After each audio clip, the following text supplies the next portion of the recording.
こんにちは。スペイン・マドリードに今日もいます。今日はこのデンマークに来るまでの時系列をお話ししようと思います。改めてではあるんですけど、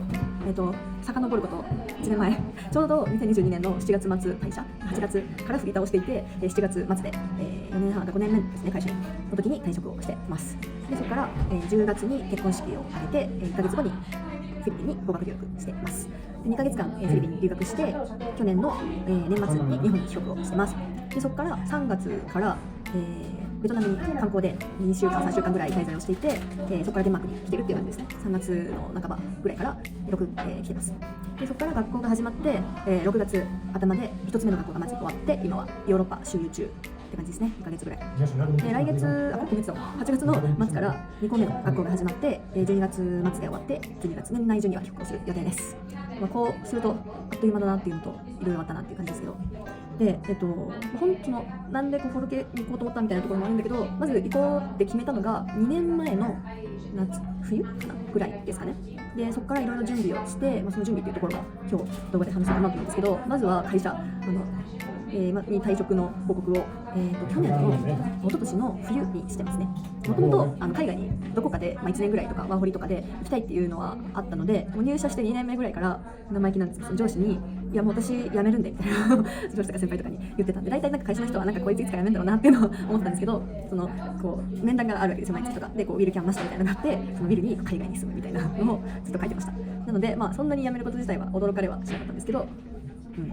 それは伝えてたり、あとは一部のお客さんには事前にちょっとやめる予定がありますみたいなのは伝えてましたね。あとは、結婚式については、これは結構日本の人だけじゃなくて海外の人からも、なんで結婚したのみたいな、その結婚したのになんで別居してるのかとか、結婚しなきゃよかったじゃんみたいな、帰ってきてから結婚することじゃんっていうのはよく聞かれるんですけど、これは逆で、結婚することが決まってからデンマークに行くことになったみたいな感じですね。もともとそんな何も海外にワーホリに行きたいとか海外に行きたいっていうのは伝えてて理解をしてもらってたから、じゃあ結婚しますってなった時にいろいろ逆算してったら、このタイミングが一番いいねってなって、決まったっていう感じですね。なんで逆でした。であとは、結構その家族とか友人から割とこの夫婦は不思議がられるというか、大丈夫かなみたいな感じで思われることが多いので、その夫婦間どういう考えを持ってるかみたいなところを伝えるためにも結婚式は挙げて、アワーバリューみたいな感じで、もちろん夫婦として一緒になるけど、あくまでも個人の人生も大事にしていくっていうのは周りの人たちに伝えたいなっていうのを思ってたので、その辺は伝えて理解をしてもらえたかなっていうところで応援してくれてる皆さん本当ありがとうございますって感じですね。あとはフィリピン留学ですね。もう一個準備したのフィリピン留学もただフィリピンに行きたかったというよりかは、そのデンマークのフォルケホイスコーレ、もともとは聞いていたのは英語でディスカッションしたり、あとは基本共同生活だから、普通に英語でコミュニケーションを取る。デンマーク語ではなくて英語なんだけど、英語でコミュニケーションを取るっていうのを聞いてたから、英語をやらなと思ってて、もともとは2016年に、ニュージーランドに留学を